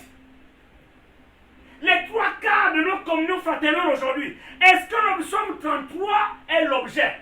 Est-ce qu'en sorti de là, vraiment, on peut être doux, on peut être agréable, on peut sentir cette bénédiction-là parmi les frères? Si le commérage ne sort pas, si le congossa ne sort pas, si les critiques ne sortent pas, il y a un ou deux ou trois frères ou trois sœurs qui sont passés à tabac. Regardez ce que je vous dis là, frère. Observez-en. Peut-être que vous n'avez pas encore prêté attention. Qu'une sœur essaie de rendre visite à une sœur.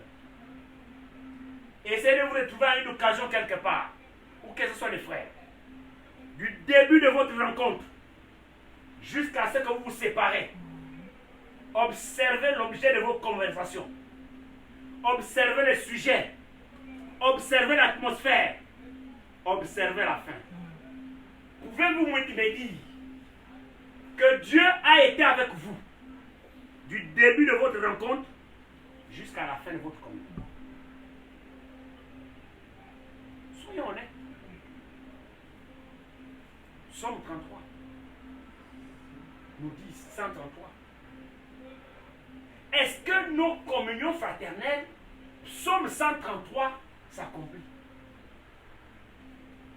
N'est-ce pas, on est autour du Congo-Ça?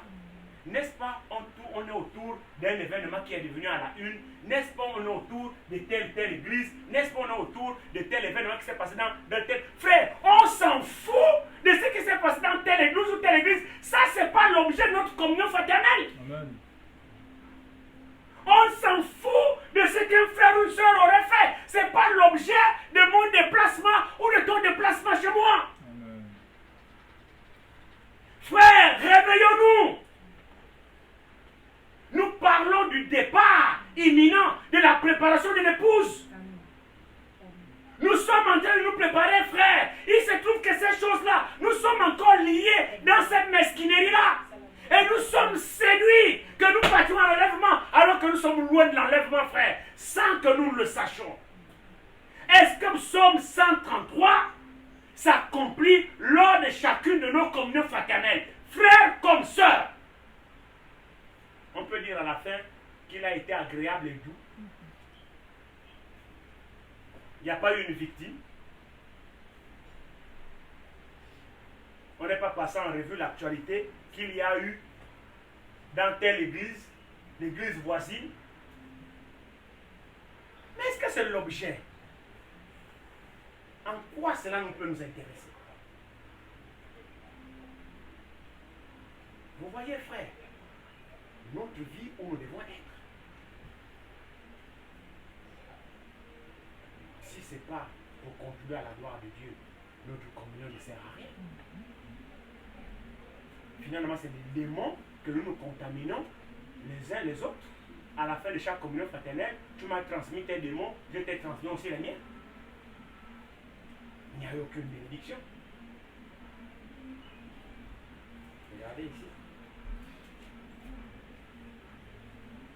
Oh, voici, oh, qu'il est agréable, qu'il est doux pour les frères de demeurer ensemble. C'est comme l'huile précieuse qui, répandue sur la tête, descend sur la barbe d'Aaron, qui descend sur le bord de ses vêtements. C'est comme la rosée de l'Hermon, qui descend sur les montagnes de Sion. Car c'est là que l'Éternel envoie la bénédiction, Amen. la vie pour l'éternité. Amen. Quand ces conditions sont réunies, nous parlons des affaires du Père. Frère, Dieu envoie la bénédiction. Il n'y a pas la place pour les critiques. Il n'y a pas la place pour un frère. S'il y a un problème avec un frère, la Bible dit, va vers ton frère. Toi et lui seul. Ne nous contamine pas. Va vers ton frère. Toi et lui seul, vous deux, réglez vos affaires. Tout est écrit ici. Mais quand nous sommes ensemble, parlons des affaires du Père. Amen. Alors, nous pouvons nous attendre à la bénédiction divine qui nous visite quand toutes les conditions sont remplies. Mais quand deux sœurs se retrouvent, vous comprenez ça. Elle a dit ceci. Sœur, les frères là, je te dis, oh, non, c'est qu'ils n'ont pas Dieu. C'est vous qui avez Dieu. Vous vous séduisez vous-même. Vous savez, frère, ceux que vous dites qui n'ont pas Dieu là, que Dieu nous accorde la grâce. Si vous dites qu'ils n'ont pas Dieu, ça veut dire qu'ils sont déviés de la parole de Dieu, parce que Dieu est la parole. Maintenant, vous aussi, quand vous faites ça, vous déviez aussi de la parole. Donc maintenant, qui d'entre vous peut juger l'autre?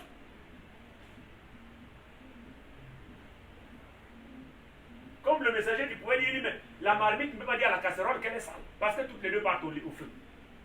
Comment la marmite peut se moquer de la casserole? Oh, elle est sale, oh, elle est sale. Mais la casserole aussi va aller au feu. La marmite aussi va au feu. Toutes les deux finalement sont sales. Mais là, comment la casserole peut se moquer de la marmite qu'elle est sale? Non. Ne nous séduisons pas nous-mêmes. Il faut que nous soyons différents. Alléluia. Le christianisme, c'est une vie. Et ce sont ces petits détails-là qui nous échappent. Ah! Nous cherchons des mystères, mais ce sont ces petits détails. La vie de Christ est dans les détails. Ce sont les détails qui font de nous la différence. Les petits béabas, c'est ça. Quelle est la vie que vous communiquez quand vous êtes ensemble? C'est ça. Quelle est votre conversation lorsque vous êtes ensemble? Ça, c'est ça. Quel est l'objectif de votre communion? Du matin, c'est quoi? C'est ça. Monsieur, madame, lorsque vous critiquez qui? C'est ça. Votre vie, c'est quoi? Avec les enfants, c'est ça. Oui, oh. La vie de votre maison, c'est quoi? Bouffer les autres. Mais quand vous bouffez les autres, c'est comme ça aussi qu'on vous bouffe.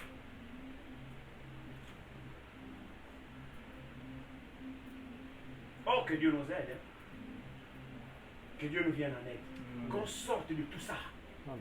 On se libère complètement de tout ça. Frère, apprenons à fermer nos bouches. Si madame pas d'eau, toi à la maison, impose ton droit de veto. Hé, tais-toi!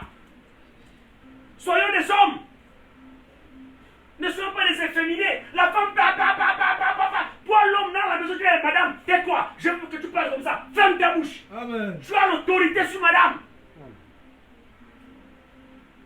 Mais oui. Et si c'est le frère qui est pète, soeur aussi, reprends-le. Amen. Oui. Parce qu'il y a des frères aussi pète. Reprends-le. Ah chérie, toi aussi. Toi aussi tu es trop pète. C'est moi le chef, on ne parle pas comme ça. C'est faux. C'est faux. Il n'y a pas de moi le chef là. Maintenant, on t'a pas dit de monter. C'est ton chef. Ah, c'est l'écriture qui l'a fait chef. C'est pas moi d'enlever l'écriture. Il n'usurpe pas l'autorité quand il dit que ce chef, c'est écrit. Dieu a dit de lui, il est ton chef. Il est ton chef. Au chef, on parle comme étant le chef. Frère, respectons la parole. La Bible dit l'homme est le chef. C'est écrit comme ça. L'homme est le chef de la femme. Il est le chef. On ne parle pas à son chef comme si tu parlais à ton égal. La Bible a utilisé la notion chef, non? Amen. Pour ceux qui travaillent, ils savent ce qu'on appelle chef. Amen. Pour les chômeurs, ils ne savent pas ce qu'on appelle chef. Mais les travailleurs, ils savent ce qu'on appelle chef. Devant le chef, on s'incline. Devant le chef, on sait comment on parle. Parce que c'est ton chef. Maintenant, la Bible dit, hein, le mari est le chef de la femme. Mais nos femmes, là, aujourd'hui, là, parlent à leur mari comment? Comme étant leur chef. Elles parlent à leur mari comme étant leur égal. On parle maintenant d'égal en égal. Mais quand vous faites ça, c'est sous la malédiction de la parole. Parce que la parole ne te dit pas que tu es l'égal de ton mari. La parole dit que le mari, ton mari est ton chef. Même s'il a fait une faute, c'est ton chef. Aucune écriture ne donne le droit à la femme de crier sur son mari. Montrez-moi ce verset biblique. Si vous le trouvez, montrez-le-moi. Je vous défie. Aucune écriture ne donne le droit à la femme de crier sur son mari. Même si ce dernier a commis une faute, c'est ton chef. Tu vas avec respect devant ton chef et tu dois savoir parler à ton chef. C'est écrit ici, c'est la Bible. Amen. Qui vous enseigne ça? Celui qui vous a précisé tel évangile ne vous rend pas mon service. Il vous rend rebelle à vos maris.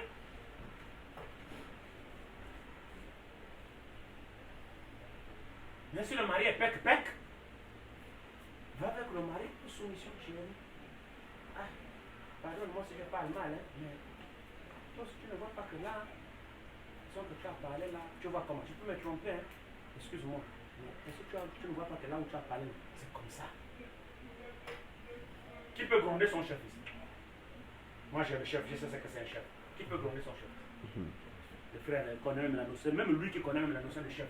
Parce qu'il est carrément mis, ouais. Ils sont là, les deux. Ils savent ce qu'on appelle chef. Nous-mêmes, là, on ne connaît même pas bien. Voilà les deux. Jamais! Le chef ne va pas parler. Donc tu vas. Il t'a rien dit, celui qui va te dire repos. C'est pas vrai. Exact. Le chef n'a rien dit, non? Parce que tu l'as aperçu, non? Tu fais comment?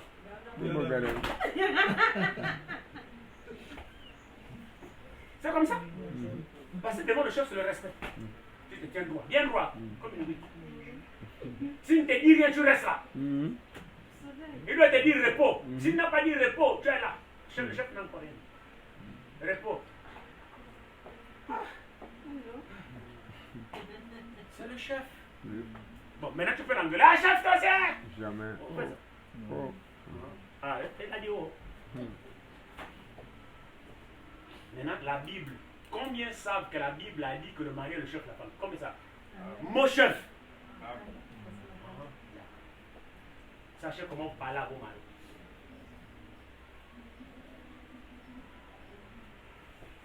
Nous allons terminer. Allons-y dans Éphésiens 5 ici.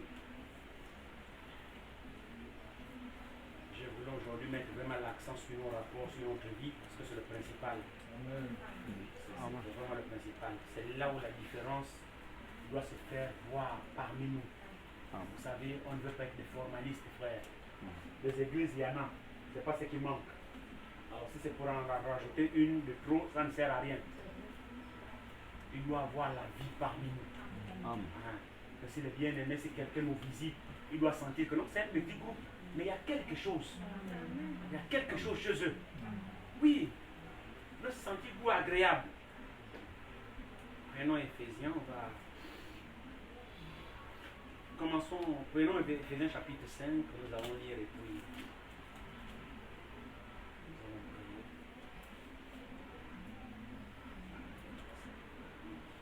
Pour m'y finir à midi. Verset 5, chapitre 5, après le premier verset. Devenez donc les imitateurs de Dieu comme des enfants bien-aimés et marchez dans la charité. Ici, vous savez, le messager dit que les Éphésiens, la manière dont Paul a écrit aux Éphésiens, ce n'est pas avec le même esprit qu'il a écrit aux Corinthiens par exemple. Il dit l'église de Corinthe était une église charnelle, désordonnée. Il était obligé d'enseigner les dons parce que là-bas il y avait les péchés de tels que l'enfant pouvait appeler la femme de son père, tout ça. C'était vraiment charnel, mais ils avaient des dons. Excusez-moi. Ils avaient des dons. Alors il dit, vous avez des dons, mais vous en faites d'orgueil parce que vous avez des dons, alors que le péché même qu'il y a parmi vous ne se trouve même pas parmi les païens. Vous voyez, c'est là même, là-bas où il enseigne même l'amour dans les Corinthiens 13. Et vous pouvez avoir les dons, et transporter les montagnes, la foi, si vous n'avez pas l'amour. Parce que les actes qui sont au milieu de vous montrent que vous n'avez pas l'amour. Donc il est obligé d'enseigner ce genre de choses-là parmi les Corinthiens. Mais quand il arrive chez les Éphésiens, il dit, les Éphésiens, c'est une assemblée de saints. Une assemblée de gens qui sont mûrs, assis. Et ils pouvaient enseigner des choses solides. Vous voyez, vous pouvez même par exemple prendre ici, dans Éphésiens au chapitre 1 ici, regardez même comment il est introduit au premier chapitre d'Éphésiens ici, il dit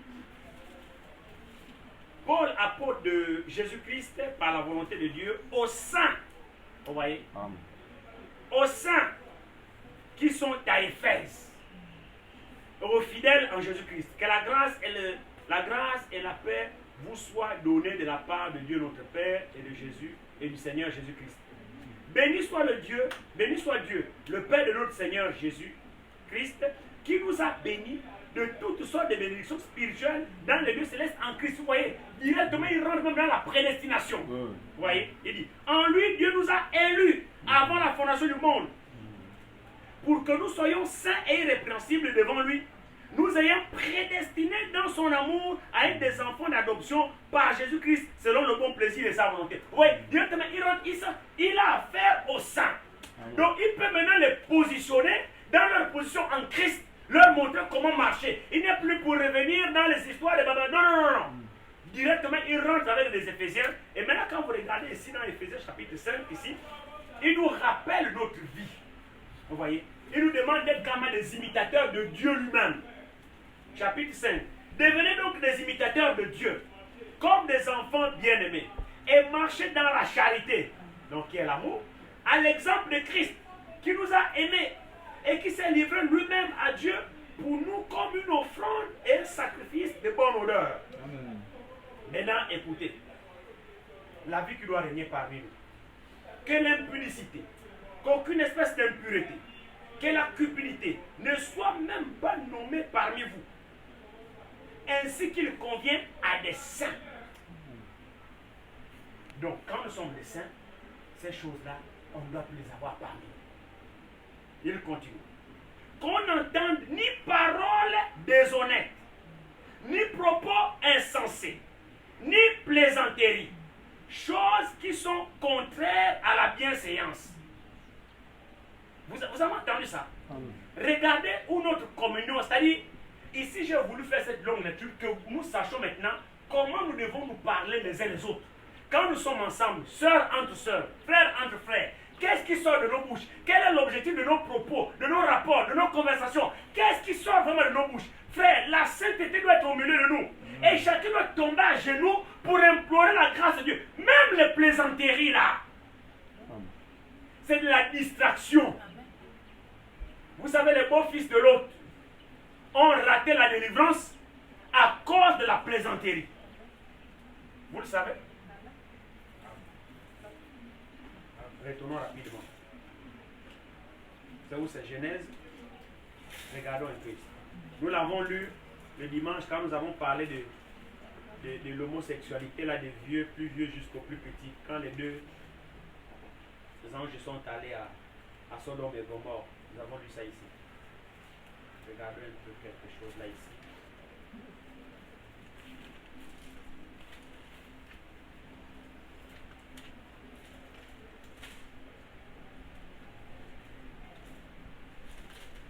Genèse.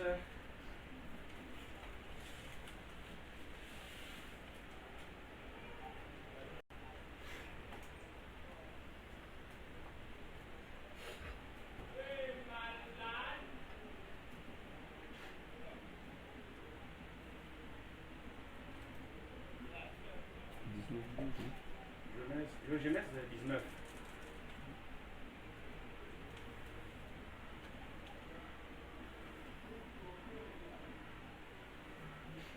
Commençons au verset 12 de Genèse 19. Commençons au verset 12. Les hommes dirent à l'autre, qui as-tu encore ici? Gendre, fils et filles, et tout ce qui t'appartient dans la ville. Fais-les sortir de ce lieu, car nous allons détruire ce lieu, parce que le cri contre ses habitants est grand devant l'Éternel. L'Éternel nous a envoyés pour le détruire. L'autre sortit et parla à ses gendres, qui avaient pris ses filles. Levez-vous, dit-il, sortez de ce lieu, car l'Éternel va détruire la ville.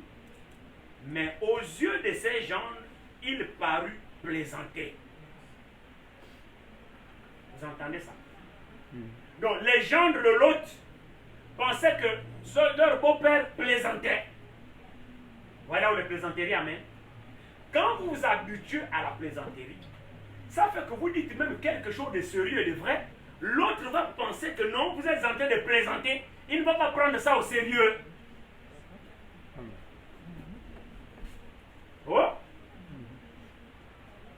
Dès l'aube du jour, les anges insistèrent auprès de l'autre en disant, lève-toi, prends ta femme et tes deux filles qui se trouvent ici, de peur que tu ne périsses dans la ruine de la ville. Et comme il tardait, les hommes le saisirent par la main, lui, sa femme et ses deux filles. Car l'Éternel voulait l'épargner, ils l'amenèrent et le laissèrent hors de la ville. Ces deux gendres sont restés. Parce que quand son beau-père, leur beau-père, leur disait, sortez, oh, l'Éternel va détruire la ville. Ils ont dit, ah, beau-père, on a toujours l'habitude de blaguer, non? On sait que ça, c'est encore quelques plaisanteries là. Finalement, ils sont restés. Maintenant, quand vous balancez ça dans Éphésiens, Paul nous dit quoi?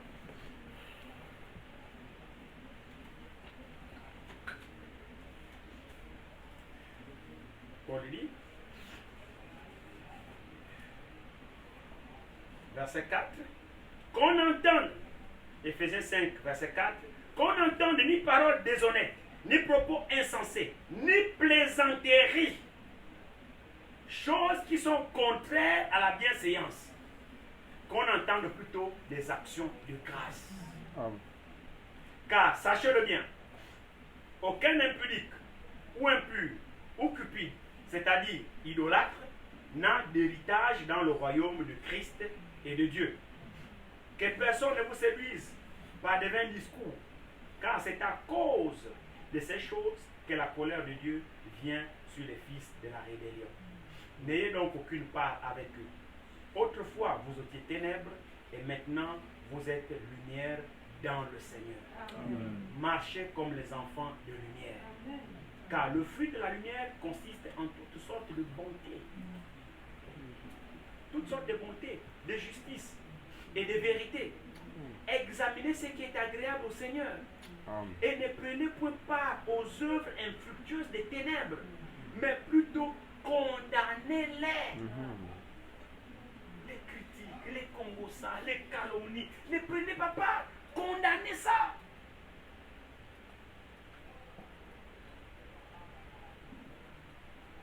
Car il est honteux de dire ce qu'ils font en secret. Mais tout ce qui est condamné est manifesté par la lumière, car tout ce qui est manifesté est lumière. Réveille-toi, toi qui dors. Relève-toi d'entre les morts, et Christ t'éclairera. À un moment donné, tu te demandes si nous ne sommes vraiment pas morts. On n'est pas loin dans le sommeil spirituel. Hein? On se demande si on n'est pas dans le sommeil spirituel, on est emporté dans des habitudes au point où vraiment on a perdu même l'essence du christianisme. Le formalisme est en train de nous gagner peu à peu, mais le Saint-Esprit doit nous réveiller.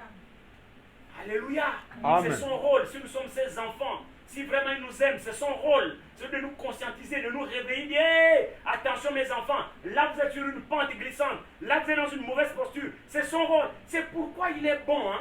Il nous aime vraiment et il nous réveille. Il est là pour nous remettre sur le chemin. Amen. Lorsque nous pensons peut-être que nous sommes sur le droit chemin, il nous interpelle. Il dit non, non, non, non, non. Là vous faites fausse route, revenez. Amen. Ouvrons nos oreilles, soyons attentifs. Amen. Il dit, prenez donc garde de vous conduire avec circonspection, non comme des insensés, mais comme des sages. Rachetez le temps, car les jours sont mauvais. C'est pourquoi ne soyez pas inconsidérés, mais comprenez quelle est la volonté du Seigneur. Alléluia. Amen. Est-ce que nous connaissons quelle est la volonté du Seigneur sur chacun de nous? C'est que nous soyons trouvés prêts. C'est ça la volonté du Seigneur. Il dit, comprenez quelle est la volonté du Seigneur. La volonté du Seigneur, c'est que nous soyons trouvés prêts. La volonté du Seigneur, c'est que la parole du Seigneur habite pleinement en nous. C'est ça sa volonté. Et l'apôtre Paul dit, comprenez quelle est la volonté du Seigneur. Ne vous enivrez pas de vin, c'est de la débauche. Soyez au contraire remplis de l'esprit. Entretenez-vous, maintenant écoutez l'objet de nos entretiens. Entretenez-vous par des psaumes, par des hymnes, s'il n'y a rien à dire.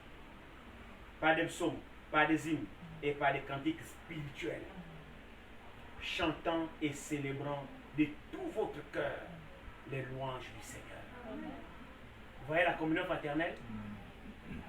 Rendez continuellement grâce pour toutes choses à Dieu le Père, au nom de notre Seigneur Jésus-Christ.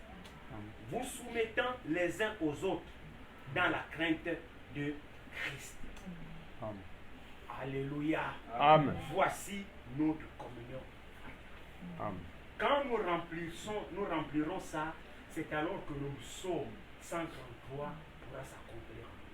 Pas des paroles déshonnêtes, pas des critiques, pas des calomnies, pas de plaisanteries, pas des choses comme ça. Nous sommes vraiment sages. Ce qui sort de notre bouche est sage.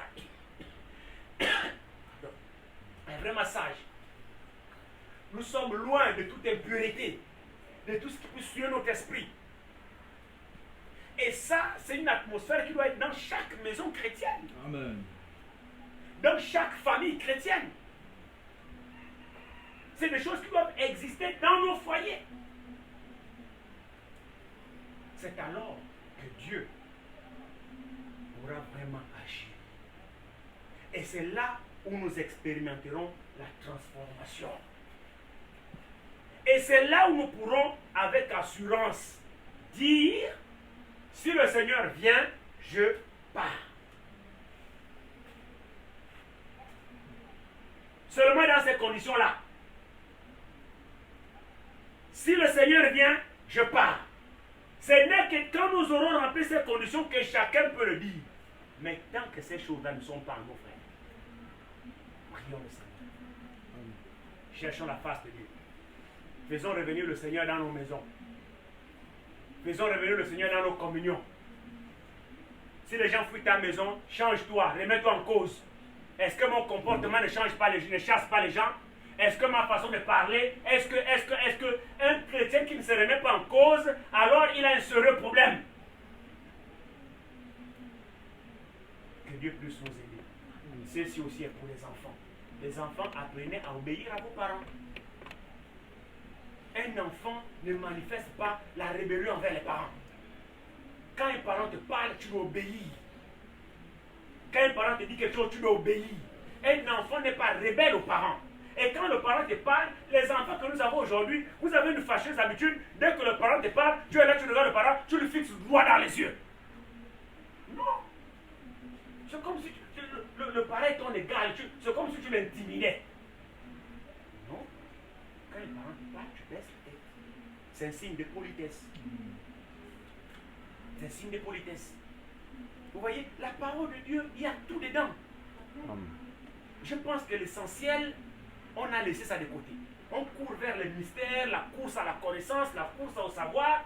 Mais quand on nous pèse sur la balance de Dieu, si Dieu nous pèse, il nous trouve léger. Il n'y a vraiment rien. Parce qu'entre nous-mêmes, on ne peut pas être agréable dans notre communion. On parle peut-être de Dieu pendant 5 minutes, le reste du temps là, c'est le Congo ça. Il faut qu'on arrête ça.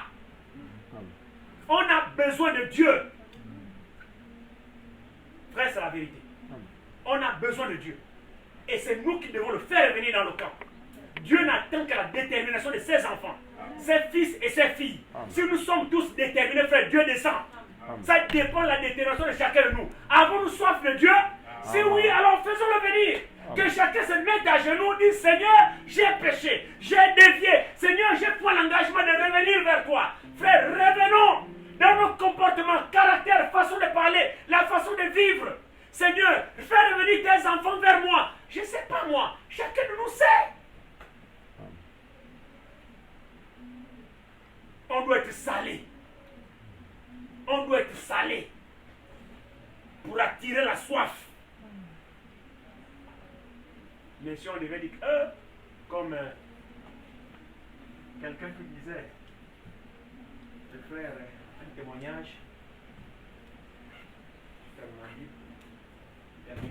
un témoignage, j'ai appris,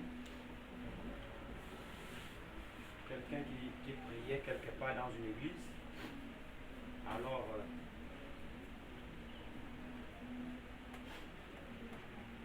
il était porté disparu de l'église, un frère.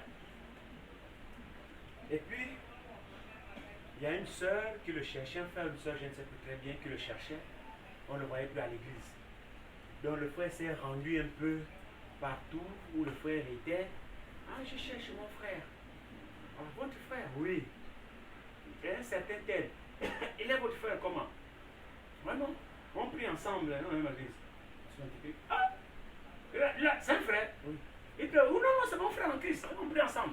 Il dit, ah, donc lui là, il prie avec toi. Il dit, oui, oui, c'est mon frère. Bon, la pauvre sœur pensait peut-être que l'exclamation là, c'est pour le vanter que non, c'est vraiment un fils de Dieu, donc il prie vraiment avec toi. Or, ses voisins là s'étonnaient de ce que ce dernier là soit vraiment un frère. Maintenant, la pauvre ne comprenait pas très bien. Elle dit, non, non, non, c'est mon frère, on prie ensemble. Lui là, il prie avec toi. Elle dit, oui, oui, lui là, c'est un chrétien, il prie dans ton église.